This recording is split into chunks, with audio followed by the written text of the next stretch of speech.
Disampaikan oleh Gubernur BI Periwarjio di 2024 ini capaian pertumbuhan bisa cukup signifikan, bahkan mencapai di atas 5,1% jika pemilu selesai dalam satu putaran.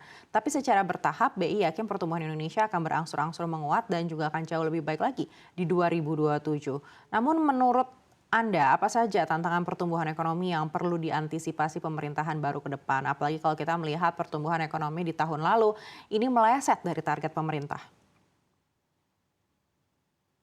Satu indikasi yang kelihatan dari Bank Indonesia tadi, penurunan suku bunga.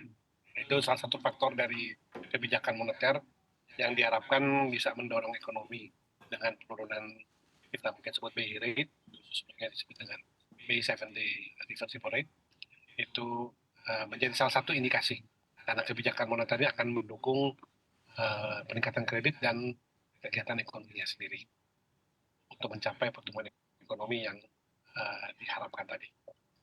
Baik, tapi bicara pemangkasan suku bunga, Pak Willem, ini kan masih berupa ekspektasi begitu, tidak hanya di dalam negeri, di global pun pemangkasan suku bunga The Fed ini masih terus mundur daripada ekspektasi awal begitu. Apakah artinya ada potensi kalau pemangkasan suku bunga dalam negeri ini juga mungkin mundur mengikuti pemangkasan The Fed? Ya, jadi rencana yang mundur ini sudah memasuki kuartal kedua ya, kuartal kedua pada tahun 2024 ini. Jadi kelihatannya juga mundurnya tidak akan terlalu lama, baik pada tingkat global, Fed Fund Rate, maupun otomatis juga kita juga. Jadi kelihatannya memang sudah cukup pas waktunya untuk triwulan 2 ini pada rujukan suku bunga yang lebih rendah. Baik, Jadi pas ya, selain momennya soal masih. pemangkasan suku bunga Pak Willem, apalagi faktor yang harus diwaspadai untuk bisa menjaga pertumbuhan ekonomi di atas 5,1%?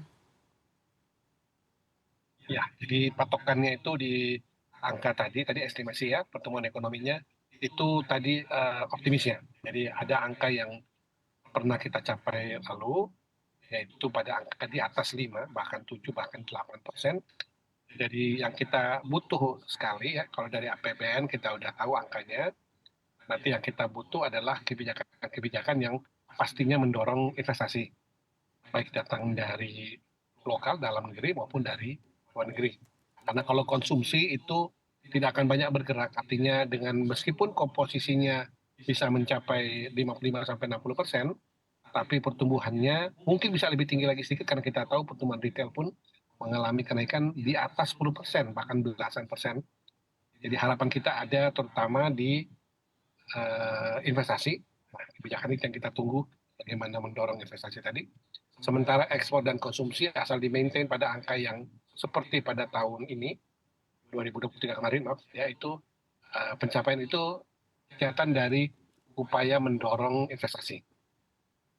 Dan tadi ya, penurunan suku bunga salah satu faktor yang mendukung dari kebijakan moneter. Kebijakan fiskal itu relatif tidak banyak bisa berubah karena angkanya kita sudah ketahui sebesar hampir 3.000 triliun untuk belanja ya, sekitar 2.800 triliun untuk belanja negara.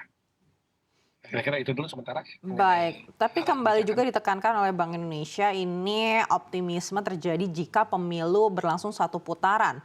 Apakah sejauh ini melihat penghitungan yang ada di KPU, Anda juga cukup optimistis pemilu akan berlangsung satu putaran di 2024 ini? Dengan berdasarkan hitungan terakhir ya, artinya di real count KPU, itu kita melihat angkanya seperti itu. Kelihatannya dengan jumlah yang terkumpul sudah melebihi 50%, kita mungkin bisa menjadi ancang-ancang untuk membuat simulasi makro atau simulasi ekonomi seperti yang terlihat di layar. Itu merupakan gambaran. Sementara ini pada saat kita diskusi seperti ini. Seperti Baik, itu. tapi apakah ini juga akhirnya memicu investor untuk bisa lebih masif lagi menuangkan dananya untuk di dalam negeri jika memang pemilu berlangsung satu putaran? Ya, betul. Jadi baik lokal, baik dalam negeri maupun luar negeri ya. Jadi investasi itu pasti merujuk kepada hal yang perlu diinvestasikan dan mesti diinvestasikan. Kalau tidak dana menjadi nganggur. Dan karena itu mencari pasar-pasar yang masih menjanjikan. Kita tahu pada saat ini, pada saat kita diskusi ini, beberapa negara yang biasanya menjadi pesaing kita dalam hal menarik investasi sedang juga mengalami kesulitan. Jadi masih kita dapat katakan bahwa angka tersebut masih bisa kita raih dengan tadi ya berbagai kebijakan insentif yang dapat mendorong. Karena dari sisi kekhawatiran mengenai pemilu, apakah berjalan dengan lancar atau tidak, kita sudah bisa dapat gambaran sampai saat pemilihan pada Februari lalu. Sejauh ini saya rasa secara dunia usaha itu memberi semangat, dan mereka sekali lagi itu mesti mengalokasikan investasinya, kalau tidak dananya menjadi lebih rendah daripada opportunity cost mereka.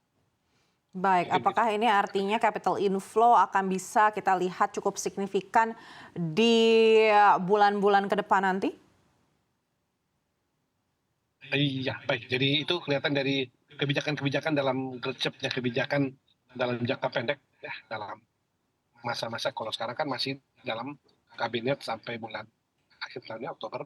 Itu sementara itu kita lihat kebijakan-kebijakannya sana karena harus cepat, karena investor itu tadi ingin menempatkan dananya secepat mungkin pada penempatan yang menjanjikan ya, dan kita punya peluang untuk masuk ke sana, yaitu bagaimana menarik para investor yang mulai mungkin pada tahun-tahun lalu sedikit agak khawatir dengan penempatan dana yang terbaik taruh di mana, kira-kira begitu. Untuk dunia investasi ya, dunia usaha investasi jangka panjang. Jangka Baik, pendek kalau tadi sebut capital, jangka pendek. Dan itu ada hubungannya. Karena jangka pendek ini menaruh pendapatan dana jangka pendek yang berhubungan dengan dunia usaha.